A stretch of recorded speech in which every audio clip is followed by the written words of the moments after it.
Bonjour à tous et bienvenue dans mon jardin culinaire, j'espère que vous allez bien. Alors je vous propose aujourd'hui ma revisite de la délicieuse recette de bourrèques turcs. Donc ce sont des bourrèques que l'on fait cuire au four à base de pâte philo. Et dans mon cas j'ai remplacé la pâte philo par la pâte amsemen. Vous allez voir que la recette est délicieuse et la farce également je l'ai faite à ma manière. Suivez avec moi la recette jusqu'au bout, je vous montrerai toutes les étapes et toutes les astuces pour réaliser cette délicieuse recette. Alors donc pour la pâte, on aura besoin d'un bol de semoule extra fine. Donc en fait c'est une pâte amsemen, mais elle est différente de celle que je réalise habituellement, que je vous ai déjà réalisée dans l'une de mes vidéos. Donc ici on aura besoin d'un bol de semoule et un bol de farine. Donc j'ai d'abord tamisé les deux bols dans le bol du pétrin. Donc moi je vais réaliser cette recette au pétrin, vous pouvez facilement la faire à la main. Vous n'avez pas besoin de pétrissage puisque si vous utilisez de la semoule extra fine, elle n'a absolument pas besoin de pétrissage. Donc je mets également un demi-paquet de levure chimique.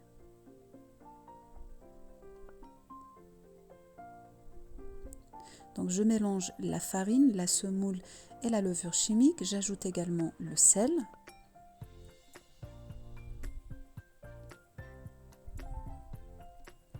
Et donc je mélange tous les ingrédients secs dans un premier temps. Ensuite, j'ajoute 2 cuillères à soupe d'huile. Donc moi j'ai mis de l'huile neutre. Si vous souhaitez mettre de l'huile d'olive, vous pouvez également. Alors une fois que j'ai ajouté l'huile, donc je place tout de suite mon bol sur le pétrin et j'actionne donc le pétrin et je vais commencer tout de suite l'ajout de l'eau donc pour ramasser la pâte. Alors donc pour l'eau, j'ai pris un bol, donc le même bol à mesure que pour la semoule et la farine.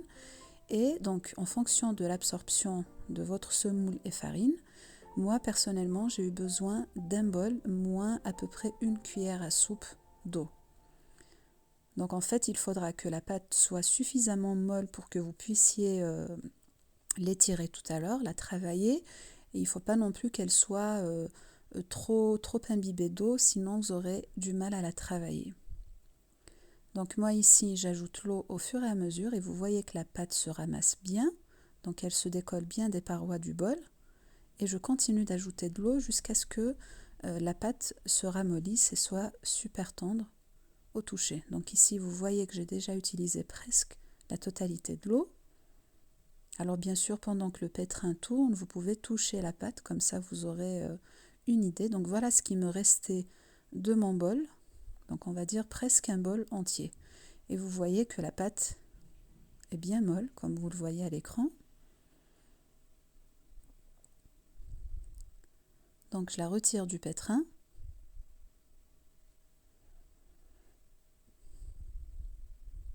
Alors, donc regardez la consistance de la pâte.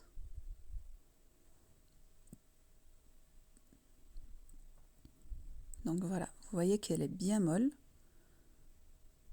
Et donc regardez comment elle doit être. Donc lorsque vous pouvez l'étirer comme ça veut dire qu'elle a été suffisamment bien pétrie. Et vous voyez à quel point elle est tendre au toucher. Donc je vais la filmer et je vais la laisser reposer une dizaine à quinzaine de minutes. Et donc je prépare un petit bol d'huile, donc bien sûr pas un bol entier, un fond de bol. Donc je prends l'huile et je vais badigeonner le plateau dans lequel je vais disposer mes petites boules et je prépare également de l'eau. Donc je vais mouiller mes mains avec de l'eau. Ensuite je vais commencer à réaliser mes boules de pâte. Donc comme je vous ai déjà fait ça dans une précédente vidéo, donc je vais réaliser une torsion autour de la pâte. Et donc de cette manière, je vais réaliser une première boule. Donc c'est exactement ce que l'on fait avec le msemen. Donc je vais continuer de la même manière. Moi j'ai fait des petites boules, mais ça va dépendre de la taille du plateau que vous aurez donc à faire. Moi c'était un petit plateau, donc j'ai fait vraiment des petites boules comme vous voyez à l'écran. Une fois que j'ai réalisé toutes mes boules, je prends de l'huile et je vais les enrober dans la paume de mes mains pour qu'elles soient bien enrobées dans l'huile et je vais faire ça avec toutes les boules. Alors quand vous les disposez dans le plateau, essayez de les espacer, comme ça évite qu'elles ne collent les unes aux autres tout à l'heure. Vous savez que la pâte, à mesure qu'elle repose, elle va se détendre, donc le risque c'est qu'elles collent les unes aux autres. Et donc une fois que vous les avez toutes badigeonnées d'huile, vous les recouvrez d'un film alimentaire pour éviter qu'elles ne s'assèchent à la surface.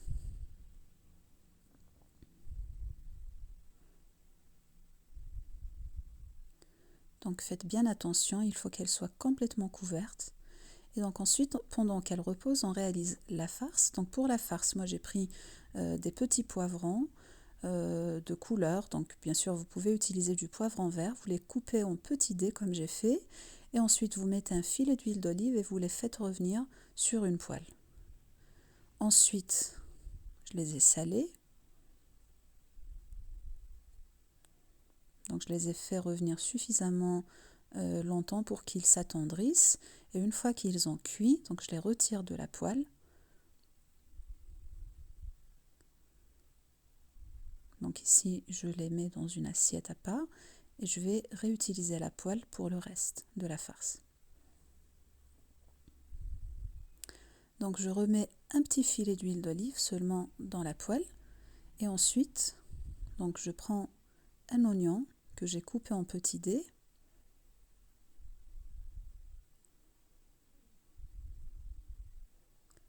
Donc je fais revenir l'oignon dans l'huile. Donc dans un premier temps, je le fais revenir tout seul.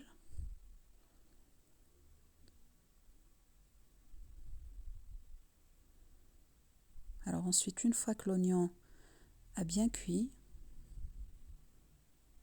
donc en fait je l'ai fait suer surtout, et donc une fois qu'il a cuit, je vais prendre un peu de viande hachée, donc il faut compter à peu près 100 grammes. Vous mettez en fonction de la composition de votre famille, pardon. Donc moi j'ai mis à peu près 100 grammes de viande hachée, et je vais venir donc je vais mélanger la viande hachée à l'oignon et je vais faire revenir le tout ensemble jusqu'à ce que la viande hachée commence à cuire. Et là, je vais venir assaisonner. Donc, j'assaisonne avec du sel. Je mets également un peu de paprika.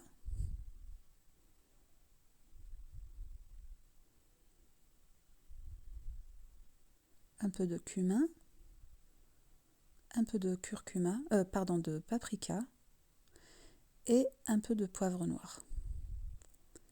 Et je termine également par l'ajout de 2 gousses d'ail hachées, ou râpées plutôt, je les ai râpées. Et ensuite, je mélange tout ça ensemble à petit feu pour éviter de cramer la viande hachée. Donc vous voyez ici, la viande hachée a bien cuit. Donc j'ajoute ensuite les poivrons que j'avais préalablement fait cuire tout seul. Et donc je réalise un mélange avec tout ça. Donc je les fais encore revenir pour un petit moment, comme ça toutes les odeurs ou toutes les saveurs plutôt s'imprègnent les unes des autres. Donc la saveur du poivron, de la viande et de l'oignon. Et je termine par l'ajout de 2 portions de fromage. Donc moi j'ai mis du fromage en portions tout simplement. Et donc je les mélange au reste de la farce. Donc c'est encore sur le feu pour que ça facilite en fait la fonte du fromage. Et donc voilà ce qu'on obtient. La farce, elle était vraiment très très bonne et très délicieuse. Ensuite, ici, je commence la réalisation, je fais le montage, on va dire. Donc pour cela, j'aurai besoin de beurre.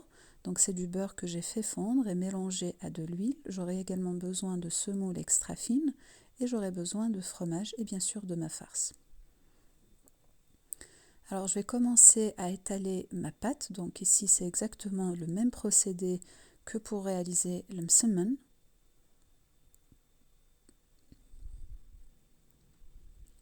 Donc je commence par mettre d'abord un fond de gras sur le plan de travail pour faciliter donc le travail de ma pâte.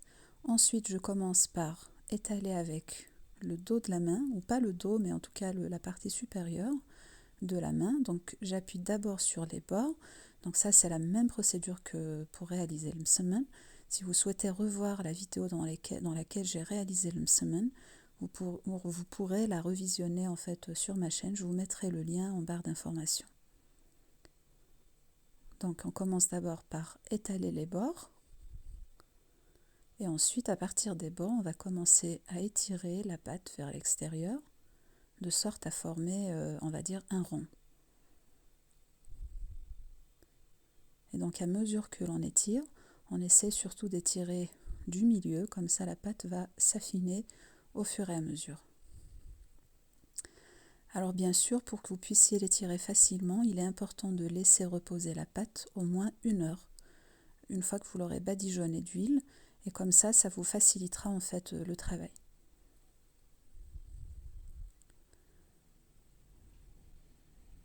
Donc voilà, je l'ai étalée de cette manière.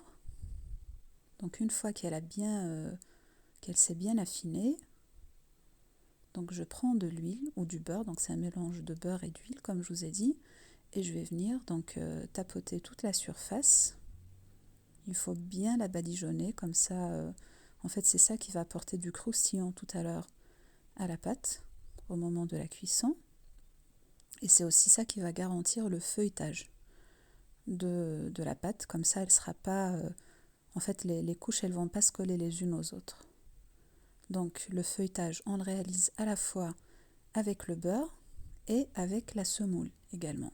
Donc une fois que j'ai fini de badigeonner toute la surface de ma pâte avec du beurre, je prends de la semoule.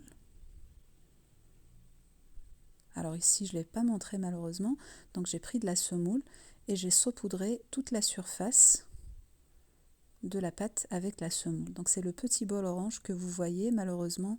Je ne sais pas pourquoi ça ne s'est pas enregistré, je suis désolée. Alors ensuite, j'ai pris ma farce, donc je viens sur le bord supérieur de ma pâte et je vais venir disposer de la pâte de façon comme pour former un boudin en fait. Ensuite, je prends du fromage, donc moi j'ai pris du fromage râpé, vous mettez le fromage qui vous convient, vous pouvez mettre également du fromage en portions si vous souhaitez, n'importe quel type de fromage ça fera l'affaire. Donc moi j'ai mis également des petits dés de fromage mozzarella. Mais encore une fois, alors voilà, c'est ici que j'ai saupoudré, donc je crois que j'avais oublié de le faire. Et du coup, donc voilà, le plus important c'est que je n'ai pas oublié de le faire à la fin. Donc vous saupoudrez et ensuite donc vous allez sur les bords et vous soulevez un petit peu la pâte. L'idée c'est de refermer les bords, là où j'ai mis la farce, pour pas qu'elle s'échappe au moment de la cuisson et au moment où je vais rouler en fait le boudin. Donc je vais venir sur les côtés, donc je commence à soulever délicatement la pâte. Soyez vraiment très délicat puisque vous savez que c'est une pâte très très fine et très fragile, donc elle a tendance à se déchirer. Donc vous allez tout doucement et vous enrouler jusqu'au bord supérieur. Voilà. Donc au début ça va être un peu délicat puisque c'est la partie la plus fine, mais à mesure que vous l'enrouliez, elle va commencer en fait à gagner, on va dire, en pâte. Du coup elle devient un petit peu plus résistante. Donc vous voyez ici.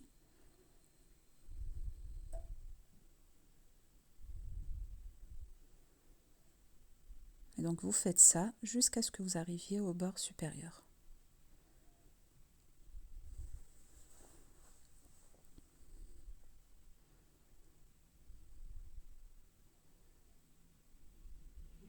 Et voilà. Alors une fois qu'on arrive au bord, donc moi j'ai pris le moule, donc moi je vous ai dit c'est un petit moule que j'ai utilisé, mais vous allez voir qu'avec ce moule uniquement, j'ai eu vraiment une très très grande quantité, c'est vraiment plus qu'assez, même pour une famille, je pense de 4-5 personnes, ça pourra le faire. Et comme je vous ai dit, vous adaptez la quantité en fonction de la composition de votre famille, évidemment. Donc je la dispose dans le moule. Donc en fait le moule je l'ai préalablement badigeonné avec le gras, avec de l'huile et du beurre. Et ensuite je le dispose dedans et je vais réaliser la même manière. Je vais réaliser les autres boudins de pâte exactement de la même manière. Donc ici je vous ai fait un autre exemple. Donc je vais venir enrouler jusqu'à ce que j'arrive au bord supérieur comme je vous ai dit. Et je le dispose, donc je vais les disposer les uns à côté des autres. Pas besoin de les séparer puisque avec le gras ça va se dissocier tout seul tout à l'heure. Donc une fois que j'ai rempli le moule, je reprends donc mon beurre fondu et je vais venir tapisser toute la surface avec le beurre. Donc je vous ai dit c'est ça qui va donner du croustillant à la pâte au moment de la cuisson. Et je vais passer également le beurre entre les boudins comme vous voyez ici. Donc de cette manière ça va faciliter la dissociation des boudins au moment de la cuisson. Voilà. Donc une fois que j'ai fini de faire ça, je prends un jaune d'œuf dans lequel j'ai mis un peu de lait, donc une cuillère de lait, et je vais venir donc badigeonner toute la surface avec du jaune d'œuf. Donc ça va apporter de la dorure à la pâte.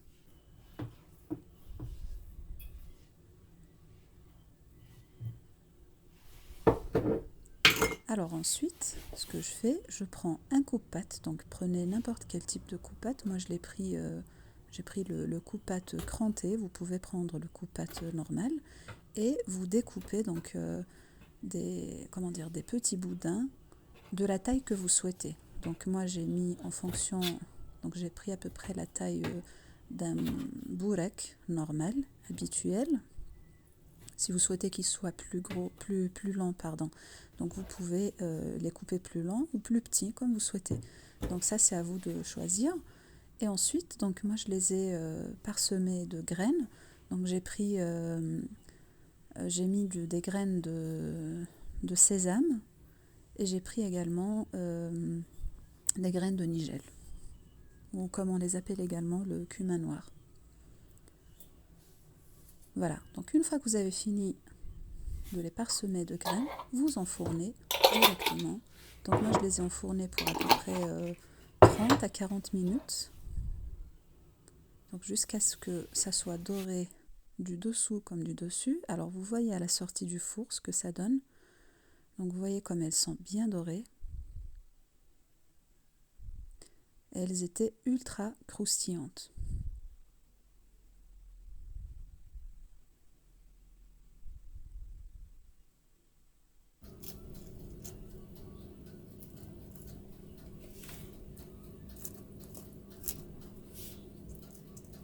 Voilà. Donc voilà le résultat que vous devrez obtenir. Donc ensuite je vous ai coupé un gâteau, pardon pas un gâteau, un bourek plutôt. Donc je voulais que vous puissiez voir l'intérieur. Donc déjà ici j'ai enlevé le moule, enfin la charnière. Donc pardon pas la charnière mais j'ai enlevé le contour. Alors parfois je perds un peu mes mots. Donc ici je vous ai coupé un bourek. Et donc regardez l'intérieur. Donc déjà à l'extérieur vous voyez le joli feuilletage qu'on a obtenu. Et regardez l'intérieur, donc c'était vraiment délicieux. Donc vous voyez le fromage qui a bien fondu, la farce était bien généreuse. Et puis vous voyez le feuilletage qu'on obtient à l'intérieur. C'était vraiment excellent.